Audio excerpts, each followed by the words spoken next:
Now, in the first half of 2024, the Irish state issued 1,100 deportation orders.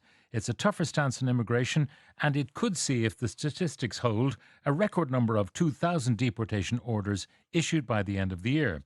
Joining me to talk about this is the MEP for Ireland South, Michael McNamara. Michael, good morning.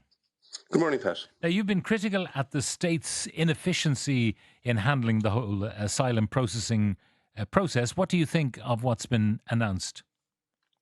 Well, I mean, it's certainly a big increase on 2023 when I asked a parliamentary question when I was a TD, and it was 857 deportation orders were issued in 2023, but only 52 of those, or only 52 deportations were actually effected. So I suppose that's, for a long time, the minister, partly because of COVID, but I think partly perhaps for other reasons that are best known to herself, stopped effecting deportation orders, stopped enforcing them.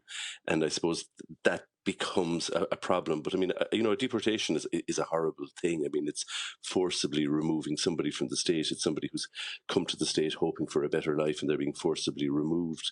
But I suppose for the system to have, to be credible, it has to happen.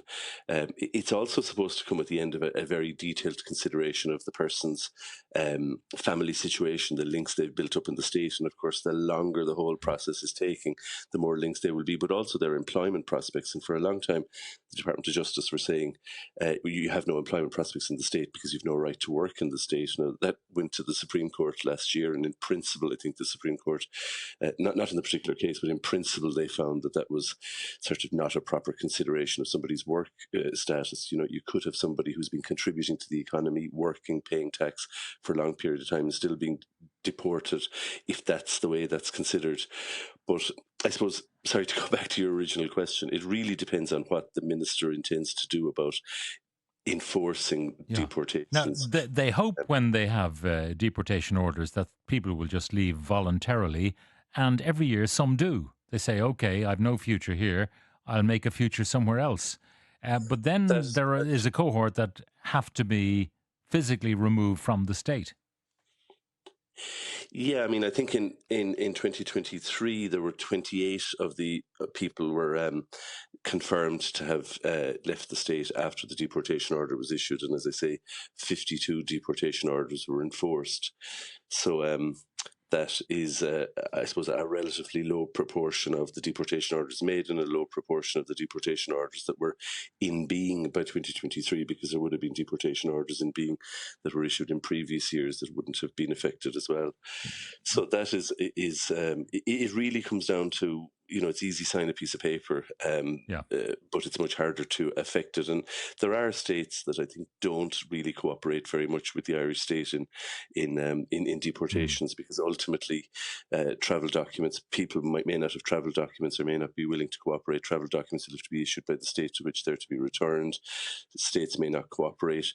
But I suppose there was a change under the current government in not enforcing deportation orders.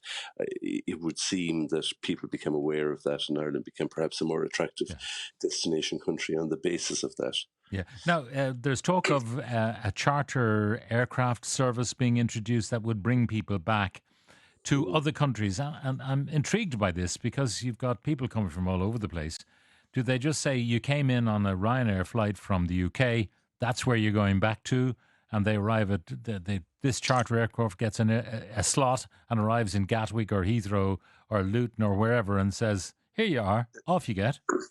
No, I mean, I think people have to be deported to their country of origin, so their country of citizenship or nationality, regardless of if they came through the UK or not. If their citizenship was, for example, Nigeria, well, then they would have to be removed to Nigeria, because Nigeria is the only country that's, every country in general terms is obliged to accept its own citizens and to provide residence to its own citizens. Other countries aren't, in general terms, required to do so. So people would be returned to their own country. But these charter planes are, as I say, very expensive. It's a very cumbersome process.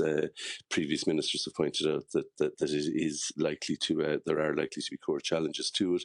But I suppose that's all the more reason that the process to making a deportation order is robust. It should be speedy, but it should be robust, and they need to be able to stand over that. And in particular, at a time of full employment in Ireland, it is important to consider people's work history and their what their work prospects are in the state before spending a lot of money removing somebody from the state who might actually be contributing. But I mean, surely the idea is that you arrive, and if you are seeking asylum, whatever, maybe you're really seeking work, and if they say, well, you don't qualify for asylum, should there be a facility where we say to them, okay, let's see if you qualify for a working visa? Well, I think there should be a facility for people to get work visas from outside the state, other than in this current circumstances of just people with particular job sets where it's been, the employer has to advertise it in the Department of Social Protection, in a European website, and in local media, and demonstrate that it is a particular category of workers, and B, they can't find any, in circumstances where most employers across the state will acknowledge difficulties in recruiting work. I think our immigration system has to reflect that. Yeah, and also we have to bear in mind that when we permit people to stay here, we're permitting them to stay within the EU, and our EU colleagues may not be happy with particular individuals being allowed to enter the EU via a backdoor that is Ireland.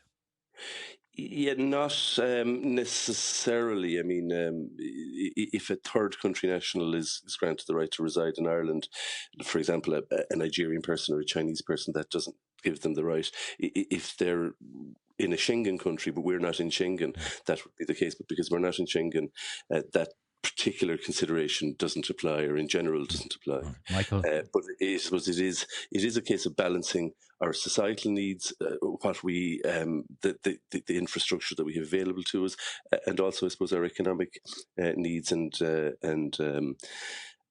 is a very difficult balancing act to make, one that is perhaps, as I say, at the end of the day, easy to sign orders, very difficult to affect them. All right. Michael McNamara, MEP for Ireland South, thank you very much for joining us.